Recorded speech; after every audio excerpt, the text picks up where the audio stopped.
Operation सिंदूर आतंकवाद के खिलाफ भारत द्वारा चलाई गई अब तक के इतिहास की मैं मानता हूं यह सबसे बड़ी कार्रवाई है। 35-40 वर्षों से भारत सरहद पार से चलाई जा रही आतंकवाद का सामना कर रहा है।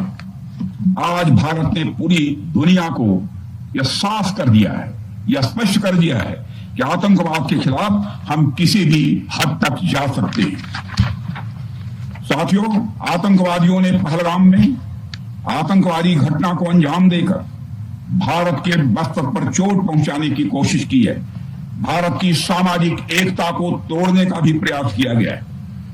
उन्होंने भारत के माथे पर वार किया, हमने उनकी छाती पर वार किया है और छाती पर घाव किया है।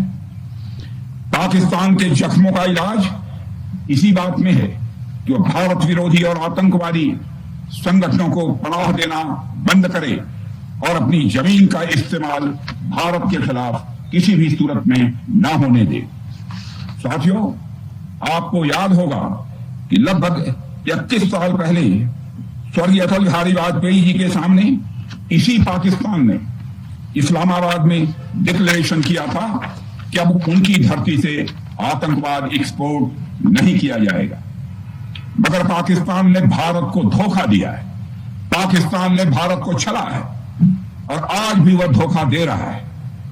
इसका खामियाजा अब उसको भारी कीमत करके भुगतना पड़ा है और यह कीमत यदि आतंकवादी वारदातें चलती रही तो लगातार यह बढ़ने ही वाली है।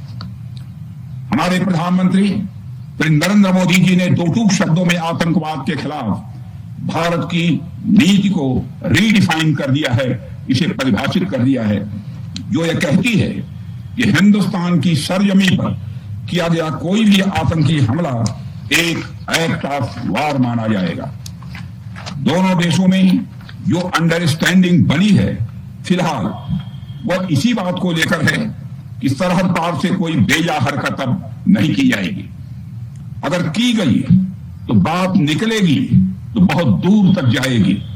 साथ ही हमारे प्रधानमंत्री ने यह भी साफ कर दिया है, आतंक और बातचीत कदापि एक साथ नहीं चलेंगे और अगर बात होगी तो आतंकवाद पर होगी और पाक ऑक्युपाइड कश्मीर पर ही होगी।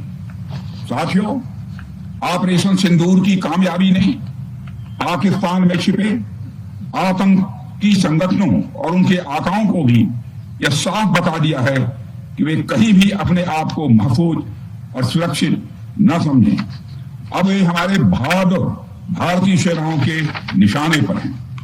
दुनिया जानती है हमारी सेनाओं का निशाना अचूक है और वो जब वो निशाना लगाते हैं तो गिनती करने का काम वह दुश्मनों पर छोड़ देते हैं।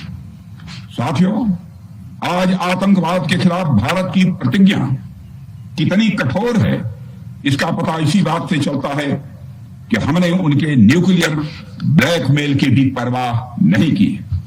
पूरी दुनिया ने देखा है कि कैसे गैर जिम्मेदाराना तरीके से पाकिस्तान द्वारा भारत को अनेक बार एटमी धमकियां दी गई हैं। आज श्रीनगर की धरती से मैं पूरी दुनिया के सामने यह सवाल उठाना चाहता हूं कि क्या ऐसे गैर जिम्मेदार और रोग नेशन के हाथों में परमाणु हथियार सुरक्षित हैं? मैं दुनिया के सामने यह सवाल खड़ा करना चाहता हूं। मैं मानता हूं कि पाकिस्तान के एटमी हथियारों को IAEA international atomic energy agency की निगरानी में लिया जाना चाहिए। मैं यह कहना चाहूंगा और साफ तौर पर कहना चाहूंगा